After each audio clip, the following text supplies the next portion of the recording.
Hi, welcome back to the Books That Match My Name book tag. I filmed the first part of this a while back, and now I'm here to tell you what I thought of the books that I ended up reading, and we'll go from there. To start, we have Blood Over Brighthaven. I really enjoyed the book. It was really interesting, the world building, characters. The main character was not my favorite, but I understood why she was the way she was. So here's what I wrote in my reading journal. Intricate world building mixed with a searing examination of institutionalized misogyny and women's fight for recognition in a society designed to exclude them. Sayana's struggle against sexism feels authentic as she battles not just individual prejudice, but an entire structure built to keep women powerless. This is a story about the cost of breaking barriers and how women's rights aren't simply granted, but fought for at a tremendous personal cost. This book will make you think deeply about justice, power, and liberation. So yeah, I really enjoyed Blood Over Brighthaven. Would recommend. The next book that I read was Elfie. Elfie, A Wicked Childhood by Gregory Maguire. Now, this one I didn't really care for. A little bit of background. I love all things Wizard of Oz. I loved all the movies. I loved all the new Wicked movies, which are based on the books that Gregory Maguire wrote. However, I did not care for Elfie. I have not read any of the other books. I've seen all the movies, The Wizard of Oz, all of that, and I saw the newer Wicked movies based on the Broadway play, which is based on his books. I really struggled to stay invested in this story, had a big problem with the way the writer structured it.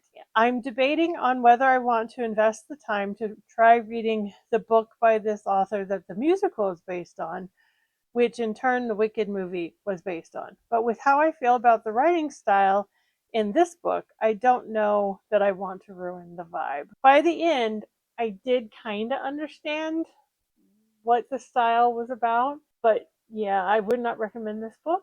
So that brings us to the third book, which was Terraformers by Annalee Newit. An ambitious, sweeping sci fi book that explores themes of environmental stewardship, corporate greed, and what it means to be a person across multiple generations and species. While it didn't quite reach 5 stars for me, it was still a rewarding read that offers something very different in the genre. The world building was amazing. The concept of a planet being terraformed over centuries with sentient moose, naked mole rats, and cyborg cows as full characters rather than sidekicks is delightfully innovative. The book jumps forward in time between each section, which meant just as I was getting to know characters, we're far, far away and they're all dead. That kind of made it feel a little disjointed. They did a good job of connecting them. It was their relatives or descendants or whatever.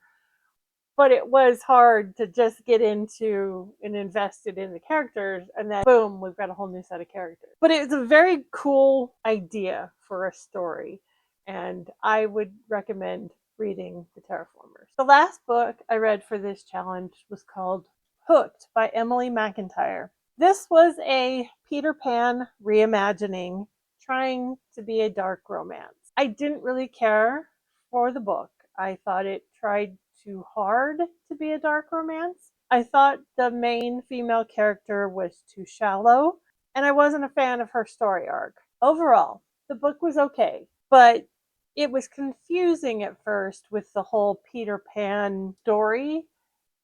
I didn't really feel that it came through as they wanted it to.